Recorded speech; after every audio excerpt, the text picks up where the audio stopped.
Hello everyone, welcome to you our YouTube channel The Concept A Part to Success।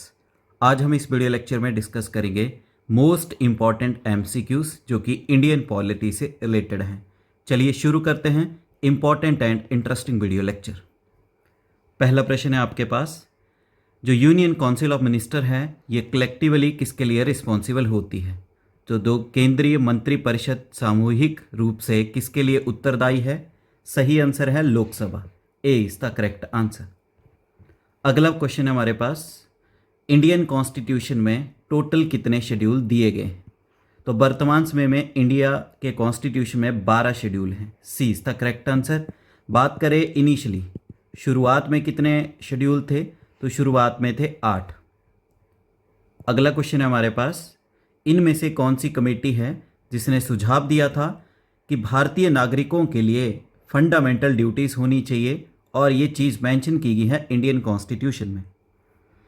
तो वो committee जिसने भारतीय संविधान में भारतीय नागरिकों के लिए मौलिक कर्तव्यों की एक तरह से सुझाव दिया था, उस कमेटी का नाम है Sardar Swaran Singh committee. C is the correct answer. 1976 में इंडिया के कॉन्स्टिट्यूशन में फंडामेंटल ड्यूटीज़ को जोड़ा गया है और ये मेंशन किया गया है आपके पार्ट 4 ए में। पार्ट 4 ए और आर्टिकल है आपका 51 ए। इसके अंतर्गत उस समय 1976 में 10 फंडामेंटल ड्यूटीज़ थी और वर्तमान समय की बात की जाए तो इस समय मिलेंगे आपको 11 फंडामेंटल ड्यूटीज़। अगला प्रश्न है आपके पास, भारतीय संविधान के किस संशोधन को लघु संविधान के नाम से भी जाना जाता है? तो इंडियन कॉन्स्टिट्यूशन की वे कौन सी अमेंडमेंट है जिसे मिनी कॉन्स्टिट्यूशन कहा जाता है? उसका नाम है 42nd अमेंडमेंट एक्ट 1976। 42वां संविधानिक संशोधन को जिसे पास किया गया 1976 में, इसे कहा जाता है मिनी कॉन्स्टिट्यूशन, क्योंकि इसमें बहुत सारे बदलाव किए गए थे, बहुत सारी चीज़ें ऐड की गई हैं, इसी वजह से इसे मिनी कॉन्स्टिट्यूशन का नाम दिया गया है। अगला प्रश्न है हमारे पास, इनमें से कौन सा राज्य है जो कि भारत के संविधान के 6 शेड्यूल में मेंशन नहीं है? तो इनमें से वो राज्य जो कि भारत संविधान की 6ठी सूची में शामिल नहीं है वो है आपका Manipur. B is the correct answer. 6 schedule में टोटल 4 स्टेट्स आती हैं, उनका नाम है असम, मेघालय, त्रिपुरा और मिजोरम। यहाँ पे मणिपुर नहीं आएगा, सो बी आपका करेक्ट आंसर है। अगला प्रश्न है हमारे पास, इनमें से कौन सा शेड्यूल है इंडियन कॉन्स्टिट्यूशन का जो कि एंटी डिफेक्शन लॉ के नाम से भी जाना जाता है? तो दल बदल विरोधी कानून के रूप में भारतीय संविधान की कौन सी अनुसूची को जाना जाता है? वो है आपका 10th schedule. C is the correct answer. इस शेड्यूल में बात की गई है जितने भी एमपीज और एमएलए हैं उनके डिस्क्वालिफिकेशंस की on the basis of defection. अगर वो डिफेक्टेड पाए जाते हैं तो उसके आधार पे उनको डिस्क्वालीफाई किया जा सकता है और ये चीज़ मेंशन की गई है 10th शेड्यूल में। अगला क्वेश्चन है हमारे पास, भारतीय संविधान के जो 8वां शेड्यूल है उसमें कितनी भाषाएं बताई गई हैं? तो भारतीय संविधान की 8वीं अनुसूची में कुल कितनी भाषाएं हैं? तो वर्तमान समय में है 22 languages. D is the correct answer. Initially जब भारत के संविधान को लागू किया गया था उस समय थी मात्र 14 भाषाएं और अब कितनी हो गई हैं? 22। अब इम्पॉर्टेंट थिंग क्या है, इनमें से एक भाषा जो नहीं है इंग्लिश। इंग्लिश जो है इन 22 में से नहीं है। अगला प्रश्न है आपके पास, भारतीय संविधान के किस अनुच्छेद के अनुसार नेशनल इमरजेंसी को डिक्लेयर किया जाता है? तो राष्ट्रीय आपातकालीन की घोषणा भारत के राष्ट्रपति के द्वारा की जाती है, किस अनुच्छेद के अनुसार? वो है आपका article 352। A is the correct answer. 356 के अंतर्गत है आपका प्रेसिडेंट्स रूल यानी राष्ट्रपति का शासन और आर्टिकल 360 के अंतर्गत है आपका फाइनेंशियल इमरजेंसी यानी वित्त आपातकालीन। अगला क्वेश्चन है हमारे पास, जो फंडामेंटल राइट्स हैं इनको भारत के संविधान में जोड़ा गया है तो किस देश के संविधान से लिया गया है? तो मौलिक अधिकारों को भारतीय संविधान में जोड़ा गया है किस देश के संविधान से लेकर? यूएसए के कॉन्स्टिट्यूशन से लेकर। B is the correct answer. Fundamental rights के बारे में बताया गया है आपके पार्ट 3 में, भाग 3 बताता है और ये आर्टिकल्स कवर करते हैं आपके 12 से लेकर 35। शुरुआत में टोटल फंडामेंटल राइट्स यानी मौलिक अधिकार थे हमारे पास 7 और वर्तमान समय में हमारे पास टोटल फंडामेंटल राइट्स हैं 6। अगला प्रश्न है हमारे पास, जो भारत के राष्ट्रपति हैं वो अपना रेजिग्नेशन लेटर इनमें से किसको सौंपते हैं? तो भारत के प्रेसिडेंट अपना त्याग पत्र देना चाहें तो वो किसको देंगे? वाइस प्रेसिडेंट को। ए इज द करेक्ट आंसर, उपराष्ट्रपति को। अगला प्रश्न है हमारे पास, भारतीय संविधान का वह कौन सा अनुच्छेद है जो कि एनुअल फाइनेंशियल स्टेटमेंट के साथ जुड़ा हुआ है? तो सेंटर के एनुअल फाइनेंशियल स्टेटमेंट, जिसे अनऑफिशियली कहा जाता है बजट, क्या कहा जाता है इसे? सेंटर का बजट, और इसका ऑफिशियल नाम है बजट का एनुअल फाइनेंशियल स्टेटमेंट। इसके बारे में वर्णन किया गया है भारतीय संविधान के आर्टिकल 112 में। D is the correct answer. अगला प्रश्न है हमारे पास, लोकसभा के स्पीकर के द्वारा जब वोट दिया जाता है उस वोट को किस नाम से पुकारा जाता है? मान लीजिए कि लोकसभा में कोई वोटिंग हो रही है, दोनों साइड से, हाँ और ना की साइड से 50-50, मतलब दोनों ही साइड से बराबर बराबर वोट डल रहे हैं, तो उस समय वोट दिया जाता है लोकसभा के स्पीकर के द्वारा, और उनके वोट जो है वो निर्णय करता है किस तरफ जाना है। तो लोकसभा के अध्यक्ष के मत को कहा जाता है casting vote. C is the correct answer. काफ़ी इंपॉर्टेंट क्वेश्चन है, एग्जाम में पूछा भी गया है। अगला प्रश्न है हमारे पास, इनमें से कौन सा है जो कि भारत के उपराष्ट्रपति के चुनाव के विवाद का निर्णय करता है? तो भारत के वाइस प्रेसिडेंट के जो इलेक्शन हैं उनसे रिगार्डिंग जो भी डिस्प्यूट होगा उसके बारे में डिसीजन कौन लेगा? Supreme court of India. B is the correct answer. अगला प्रश्न हमारे पास, भारत के संविधान के जनक किसे कहा जाता है? तो फादर ऑफ इंडियन कॉन्स्टिट्यूशन कहा जाता है doctor B R Ambedkar ji को। T is the correct answer. Doctor B R Ambedkar ji को इंडियन कॉन्स्टिट्यूशन का आर्किटेक्ट भी कहा जाता है, यानी भारतीय संविधान के निर्माता। अगला प्रश्न है हमारे पास, भारतीय संविधान में वर्तमान समय में टोटल कितने पार्ट्स हैं? तो वर्तमान समय में भारतीय संविधान में कुल कितने भाग हैं? तो वो हैं आपके पास 25। D is the correct answer. At present total parts यानी भाग हैं 25, और इनिशियली कितने थे? शुरुआत में जब भारत के संविधान को लागू किया गया 26 जनवरी 1950 में, तो उस समय भारत के संविधान में पार्ट्स थे 22। अगला प्रश्न है हमारे पास, इंडिया के पार्लियामेंट की सबसे बड़ी कमेटी कौन सी है? तो भारतीय संसद की सबसे बड़ी समिति का नाम है estimate committee. B is the correct answer. इस कमेटी के टोटल मेंबर्स कितने होते हैं? तो इस कमेटी के टोटल मेंबर्स होते हैं 30, और ये 30 के 30 member, all the members belongs to, और ये 30 मेंबर सभी बिलोंग करते हैं आपके लोकसभा से। अगला क्वेश्चन है हमारे पास, भारत का जो चीफ इलेक्शन कमिश्नर है उसको किसके द्वारा हटाया जा सकता है? तो भारत के मुख्य चुनाव आयुक्त को उनके पद से हटाया जाता है उनके मिसबिहेवियर के लिए, और ये अधिकार है जो भारत के पार्लियामेंट के दोनों सदन हैं उनके द्वारा रेजोल्यूशन पास किया जाता है, और 2/3 मेजॉरिटी के द्वारा उसको पास किया जाएगा रेजोल्यूशन को उसके द्वारा। So B is the correct answer, resolution of both the houses. अगला क्वेश्चन है हमारे पास, भारत के उपराष्ट्रपति का चुनाव कौन करता है? यानी भारत के उपराष्ट्रपति वाइस प्रेसिडेंट को इलेक्ट किसके द्वारा किया जाता है? तो इसका सही आंसर आएगा both houses of parliament. Bharat के संविधान के जो पार्लियामेंट के 2 सदन हैं, लोकसभा और राज्यसभा, लोकसभा और राज्यसभा के जितने भी मेंबर्स हैं ये वोटिंग करते हैं और उपराष्ट्रपति को चुना जाता है। अगला क्वेश्चन है हमारे पास, इनमें से कौन सा शेड्यूल है इंडियन कॉन्स्टिट्यूशन का जिसके अंतर्गत जो है उसको जोड़ा गया है 73rd अमेंडमेंट एक्ट 1992 के द्वारा? तो भारतीय संविधान का वह अनुसूची जिसको 73वें संविधान 1992 के अंतर्गत जोड़ा गया है भारत के संविधान में, वो है आपका 11 शेड्यूल। भारतीय संविधान की 11वीं अनुसूची को जोड़ा गया है जो 73rd संशोधन अधिनियम 1992 है उसके अंतर्गत, और ये डील करता है किसके साथ? पंचायत के साथ। ये पंचायत की पावर, अथॉरिटी और रिस्पॉन्सिबिलिटी के बारे में बात करता है। इसके अंतर्गत पंचायतों के टोटल 29 सब्जेक्ट्स भी मेंशन किए गए हैं। अगला क्वेश्चन है हमारे पास, इनमें से कौन सा अनुच्छेद है भारत के संविधान का जो आपका संबंध रखता है लिबर्टी ऑफ प्रेस, यानी प्रेस की स्वतंत्रता के साथ? तो प्रेस की फ्रीडम के बारे में बात की गई है भारत के संविधान के आर्टिकल 19 में। अगर इसको डिटेल में बात की जाए तो आर्टिकल 19 के क्लॉज 1 सब क्लॉज ए में बात की गई है freedom of speech and expression के अंतर्गत। सो ए इज द करेक्ट आंसर। अगला क्वेश्चन है हमारे पास, भारतीय संविधान के किस अनुच्छेद के अनुसार हिंदी जो कि देवनागरी लिपि में है उसको केंद्र की ऑफिशियल लैंग्वेज डिक्लेयर किया गया?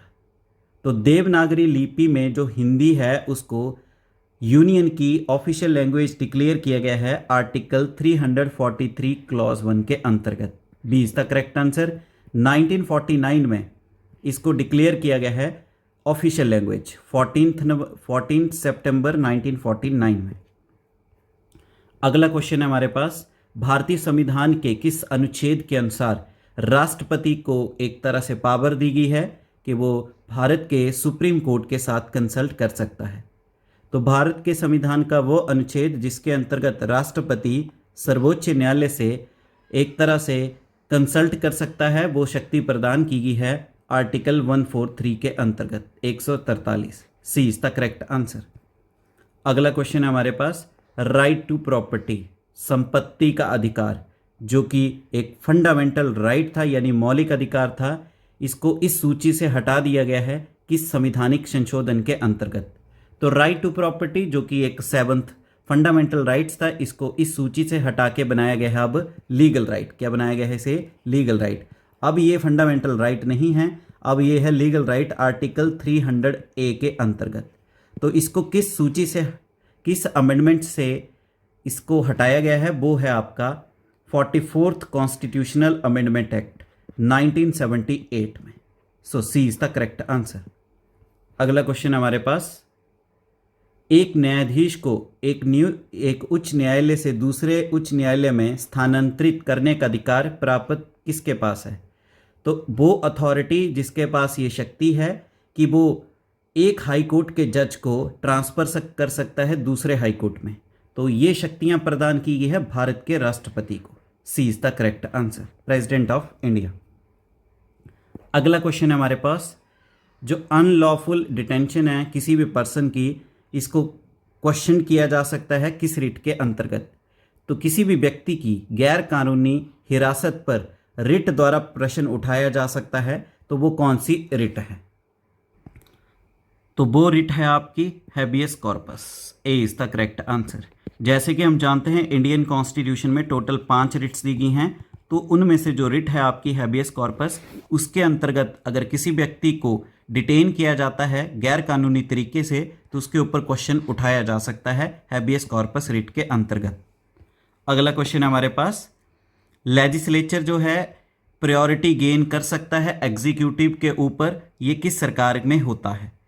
तो विधायिका को कार्यपालिका पर प्राथमिकता का अधिकार प्राप्त है, ये है आपका पार्लियामेंट्री गवर्नमेंट के केस में। जहाँ पे भी संसदीय सरकार होती है उसके अंतर्गत जो है लेजिस्लेचर जो है अपनी प्रायोरिटी ऊपर रखती है एग्जीक्यूटिव से। So D is the correct answer. अगला क्वेश्चन हमारे पास, भारत में राष्ट्रपति बनने के लिए न्यूनतम कितनी आयु चाहिए? तो भारत में राष्ट्रपति के रूप में इलेक्ट होने के लिए कम से कम आयु चाहिए आपको 35 साल। B is the correct answer. Next question हमारे पास, भारत के उपराष्ट्रपति को administrator of oath of the office and secrecy कौन दिलवाता है? तो भारत के उपराष्ट्रपति को पद एवं गोपनीयता की शपथ कौन दिलवाता है? तो उपराष्ट्रपति को ओथ दिलाई जाती है प्रेसिडेंट ऑफ इंडिया के द्वारा। C is the correct answer. Next question हमारे पास, भारतीय संविधान के किस अनुच्छेद के अनुसार जो है इंडियन पार्लियामेंट को एक तरह से सशक्त बनाया गया है कि वो भारत के संविधान को संशोधित कर सकते हैं? तो भारत के संविधान के अनुच्छेद 368 आर्टिकल 368 के अंतर्गत भारतीय संसद को संविधान में संशोधन करने का अधिकार दिया गया है। और ये जो कंसेप्ट उठाया गया है ये लिया गया है साउथ अफ्रीका के कॉन्स्टिट्यूशन से।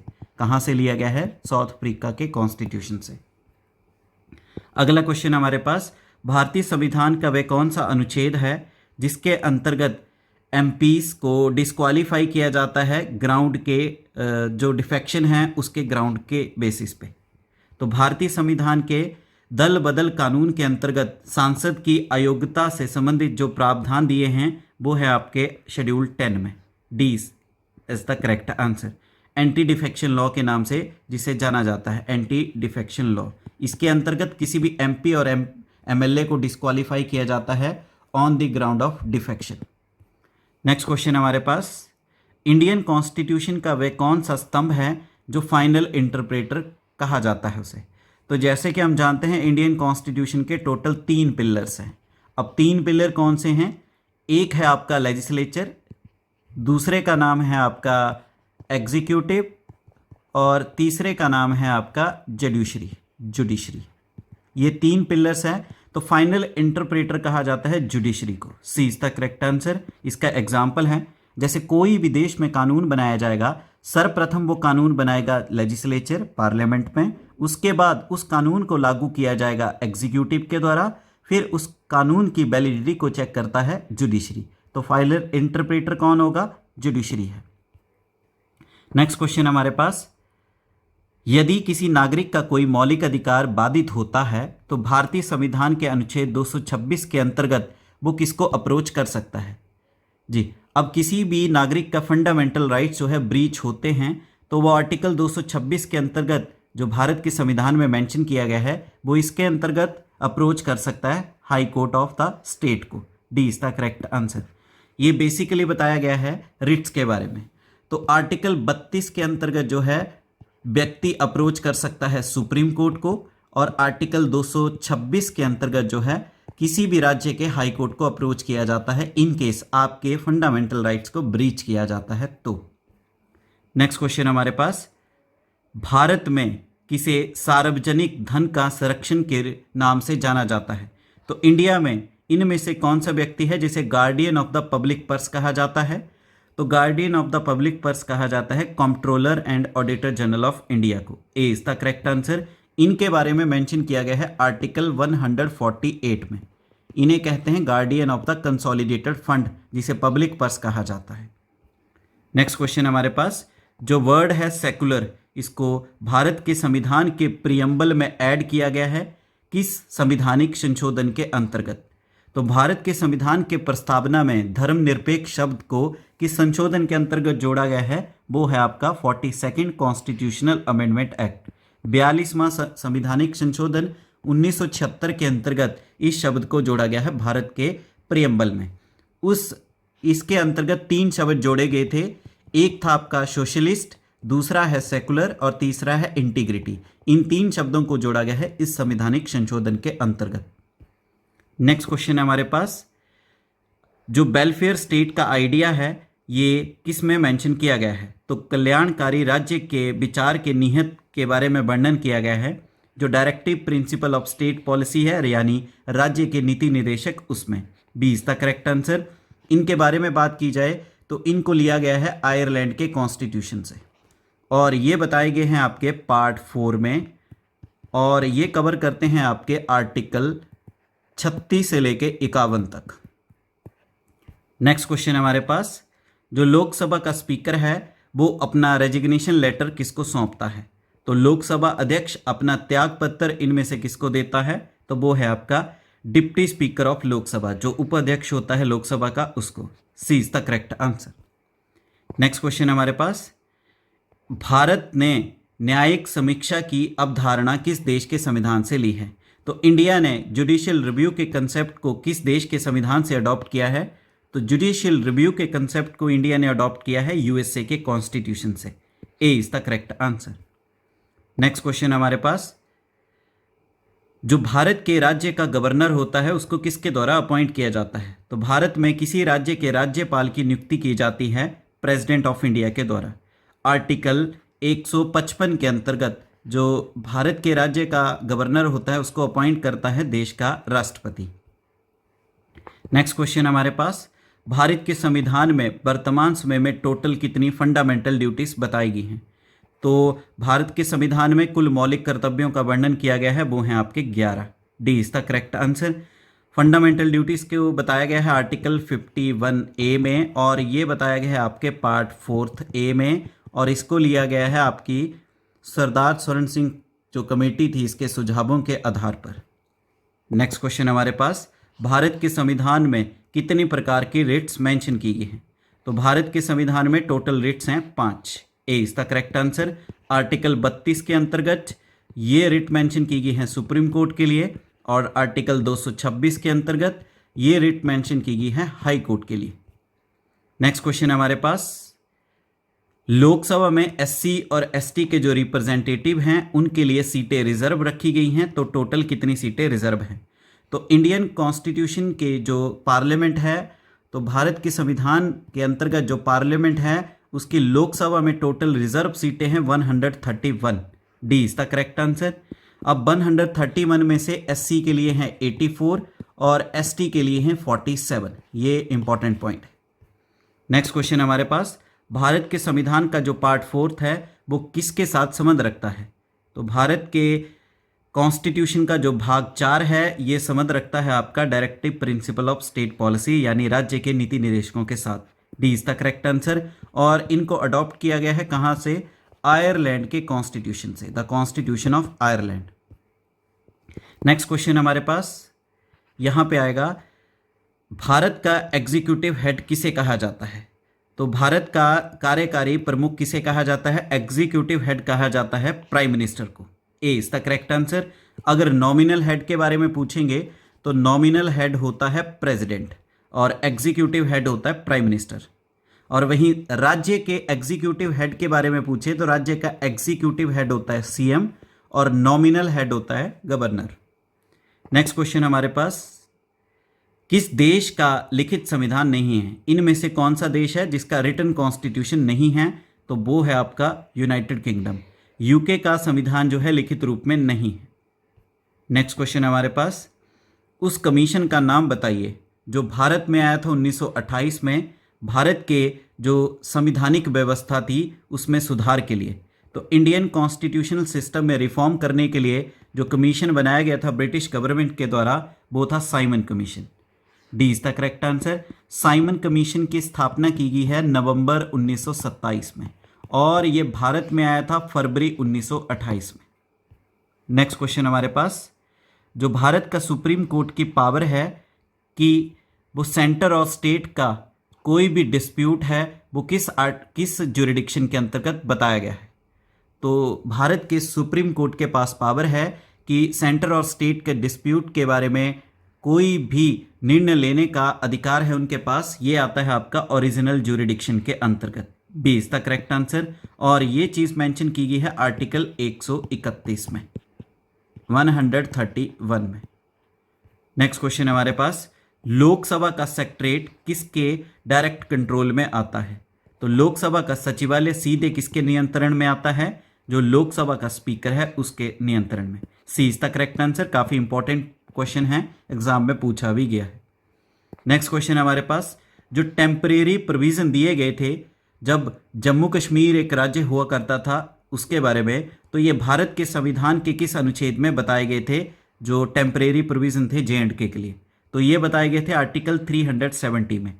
आर्टिकल 370 के अंतर्गत जम्मू कश्मीर जब एक राज्य था उसको टेम्परेरी प्रोविजन प्रोवाइड किए गए थे। अब ये ख़त्म कर दिए गए हैं 2019 में। C is the correct answer. Next question आता है, भारतीय संविधान का वह कौन सा भाग है जो कि सेंटर स्टेट फाइनेंशियल रिलेशन के साथ डील करता है? तो भारतीय संविधान का वह भाग जो केंद्र राज्य वित्तीय संबंधों से संबंधित है वो है आपका part 12। C is the correct answer, भाग 12। नेक्स्ट क्वेश्चन है हमारे पास, इंडियन कॉन्स्टिट्यूशन की जो 42nd कॉन्स्टिट्यूशनल अमेंडमेंट है इसे किस वर्ष जो है लागू किया गया? तो भारतीय संविधान का जो 42वां संविधानिक संशोधन है इसे अधिनियमित किया गया है 1976 में। B is the correct answer. इसे लाया गया था इंदिरा गांधी की गवर्नमेंट में और इस संविधानिक संशोधन को मिनी कॉन्स्टिट्यूशन भी कहा जाता है। तो इस तरह से इस वीडियो लेक्चर में हमने मोस्ट इंपॉर्टेंट एमसीक्यूज देखे इंडियन पॉलिटी के। उम्मीद है वीडियो लेक्चर आपको अच्छे समझ आया है। वीडियो लेक्चर को लाइक करें, अपने वैल्यूएबल कमेंट करें, ज़्यादा से ज़्यादा इस वीडियो लेक्चर को शेयर करें और आपके अपने YouTube channel the concept a part two success को शेयर करें एंड सब्सक्राइब करें। Thank you. जय हिंद।